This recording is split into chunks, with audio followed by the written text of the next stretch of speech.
With everything going on in my life right now, I find that I feel useless sometimes. I have to help my husband with his needs, with the things he's going through right now. And sometimes I've had to drop things to help my children. I've had to cancel clients. I've had to um, just do whatever I can do that day.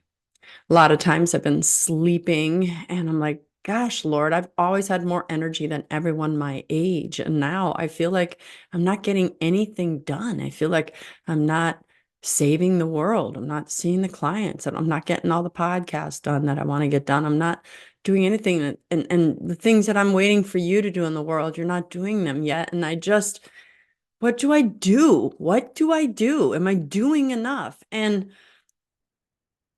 I was kind of crying out slash whining to a friend today, and she said something about a light. And it got me thinking, because as she was speaking, you know how that happens? Sometimes you're talking to someone and their words are like, oh. And it reminded me of the verse in the Bible where Jesus is talking about the similes of salt and light. And in Matthew 5, starting with Matthew chapter 5, verse 14, he says, "You are a light of the world. A city set on a hill, a city set on a mountain cannot be hidden." So simply he says, you are a light. You are a light, right? So it can't be hidden. Then right after that in 15, he says, nor do they light a lamp and then put it under a bushel basket. It's set on a lampstand where it gives light to all in the house. And so as she was speaking her words of wisdom, it occurred to me that a light doesn't have to do anything. A light just has to be. And it made me feel better because what I'm hearing is that let Christ's light shine through you. So if I'm not saying the right things or doing enough, or Jesus is saying, you need to take me in. You need to be like me. You need to seek me. Maybe read more of the Bible. Just who is Jesus? Become more like Jesus. And I got nothing to do with it. The light that shines, that's on God. So I want to draw closer and closer and closer to God so that my light shines brighter. And then if I'm sitting in a room, even if I'm not talking to anyone, his light will be seen. And you might be thinking, well, why do you know that? If they're not talking to you, they don't know. Because it's supernatural. There's so many of you watching that probably feel as I did, like, I can't do anything. I don't have energy anymore. I'm an invalid. I'm stuck in my house, or I've got to take care of little kids. I can't, I just don't have the time. And so it was really liberating for me that Jesus said, light is just something that comes out of you. It's not something you have to do. You don't have to turn on a light switch. Oh, now I want to be like Jesus and let them see Jesus. So it made me feel better that at this phase of my life, if I'm too busy running back and forth to a hospital or babysitting a child or a grandchild or having to do the basic Monday, if I'm just mowing my lawn, if Christ is in me, that light is not going to be hidden. That light is going to be seen behind the lawnmower.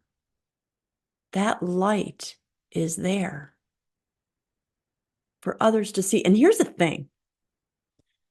When someone needs to ask someone something and they're seeking wisdom or they're seeking guidance, like bugs, they're attracted to the light. They'll call you. You might be 80 years old and sitting at a table after church eating a donut, and God might send someone to you. Just ask a simple question. You might say one simple word that changes them. Why do they come to you? Christ's light.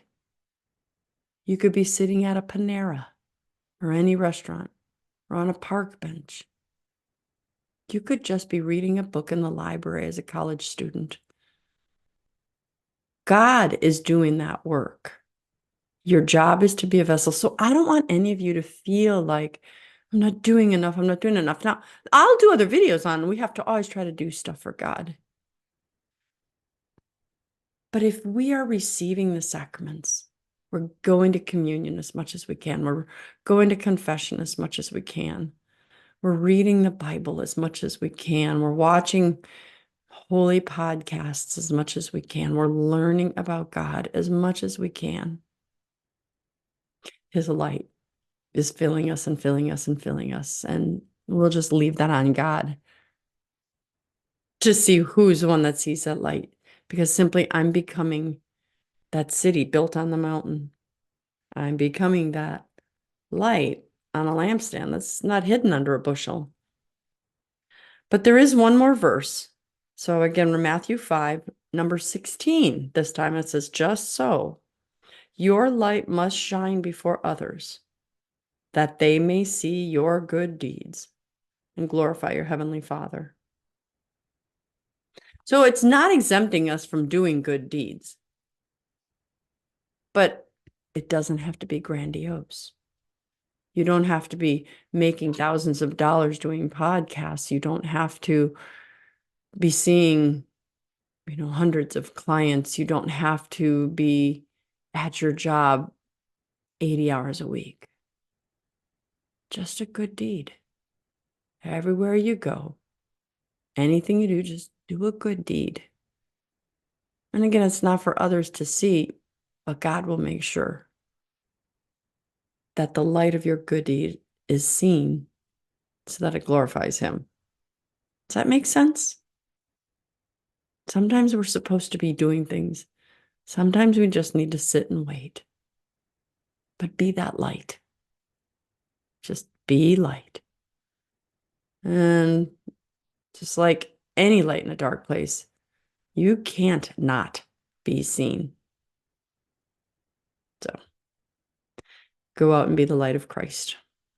And while you're doing it, don't forget, be sunny side up.